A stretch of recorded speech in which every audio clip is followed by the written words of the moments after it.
ঢাকনে চকলেটের মতো মোড়াইয়া। এ যুবক, তুমি মসজিদে না দাও, কিন্তু মসজিদের খাটিয়াটা একদিন তোমার দুয়ারে ঠিকই চলে আসবে। ওই মসজিদের খাটিয়াতে তুইলা 4 জন বরযাত্রী ধরে এক পা দুপা করে কবরস্থানের দিকে নিয়ে যাবে। আপনার আমার লাশটা রাখার জন্য 3 জন মানুষ কবরে নামবে। মনে হবে এরাই বুঝি সাথী, কিন্তু না না, একে একে সবাই কবর থেকে উঠে আসার পর বাঁশের বিছানা বিছায়া দিয়া চাদর টিনের কাগজ পেরে দিয়া এরপরে যখন কবরে মাটি চাপা দিয়া দেবে, কবরটা হয়ে যাবে ঘোর অন্ধকার। ওরা মাটি দিয়ে একে একে সবাই চলে আসবে। ওদের পায়ের আওয়াজ কবরে থাকা ব্যক্তি শুনতে পাইবে, চিৎকার মেরে ডেকে বলবে, আমাকে একা রাইখা যাইও না। কবরে থাকা ব্যক্তির চিৎকার দুনিয়ার কেউ শুনতে পাবে না। আমার নবী বলেন, যে কবরে চলে গেল তার চাইতে অসহায়ের কেউ নাই। আমার নবী বলেন, কলা কলা রাসূলুল্লাহি সাল্লাল্লাহু আলাইহি ওয়াসাল্লাম, ইন্নামাল কুবুরু রাউযাতুম মিন রিয়াদিল জান্নাহ আও হুফরাতুম মিন হুফারিন নার, রাহু তিরমিজি।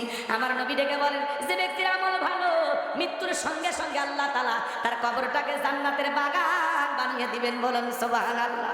আর যে ব্যক্তির আমল খারাপ, আও হুফরাতুম মিন হুফারিন নার, তার কবরটা হয়ে যাবে জাহান্নামের আগুনের গর্ত। কারো কবর জাহান্নামের আগুনের গর্ত হয়ে যায়, তার কিন্তু বাঁচার কোনো উপায় নাই।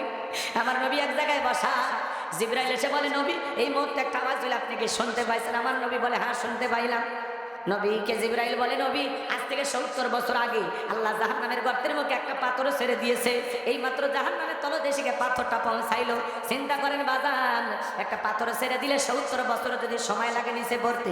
আল্লাহ না করুক, আল্লাহ না করুক, আপনার আমার গুনাহের কারণে, অপরাধের কারণে আসমান জমিনের মালিক আল্লাহ বেজার হইয়া একবার যদি জাহান্নামের আগুনের গর্তে ফেলে দেয়, আপনার আমার বাঁচার কি তো উপায় নাই। ইন্নাহা সাআত মুস্তাকাররাও ওয়া মুকামা। আমার আল্লাহ বলেন, নিশ্চয়ই আবাসস্থল হিসেবে, বসতির জায়গা হিসেবে জাহান্নাম কতটা নিকৃষ্টতম একটা স্থান। জাহান্নাম সুখের জায়গা নয়, এটা হলো যন্ত্রণার কারখানা। 2-3 ঘন্টা জাহান্নামের কথা বলা যায় বাজার, সময় নাই। কষ্ট হচ্ছে আপনাদের?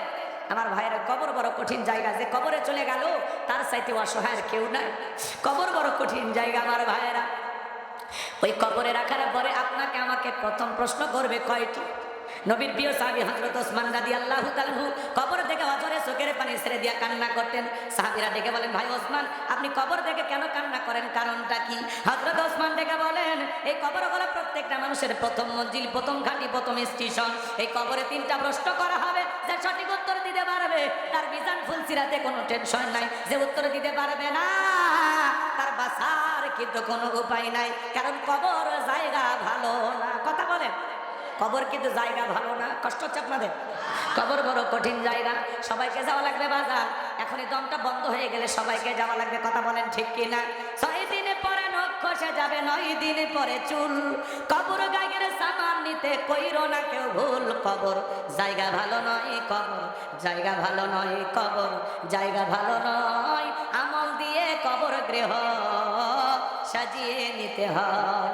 17 দিনে পেট পেটে শেষ পোকার খাদ্য হবে, 60 দিন পরে গোশ থাকবে না, কঙ্কাল পরে রবে।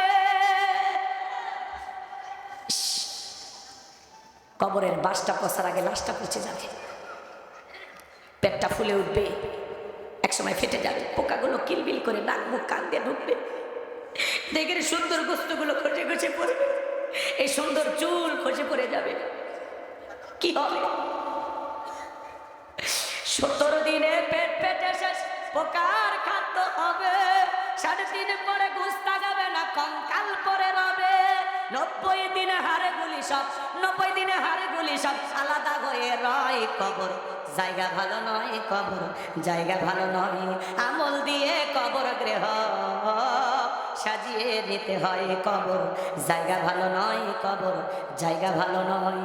আমল দিয়ে কবর গৃহ সাজিয়ে নিতে হয়। কষ্ট হচ্ছে আপনাদের? আমার ভাইরা, তাহলে কবরের ভিতরে 3টি প্রশ্ন করা হবে।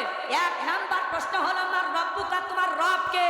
এই পৃথিবীর জমিনে রবের গোলামি করেছে যারা, আল্লাহর প্রিয় মুমিন মুত্তাকি বান্দা যারা, যাদের এই দুনিয়াতে রবের সাথে সম্পর্ক ছিল, যারা এই পৃথিবীর জমিনে রবকে ভুলে যায় নাই, তাদেরকে যখন প্রশ্ন করা হবে মার রব্বুকা, ওই নেককার মুমিন মুত্তাকি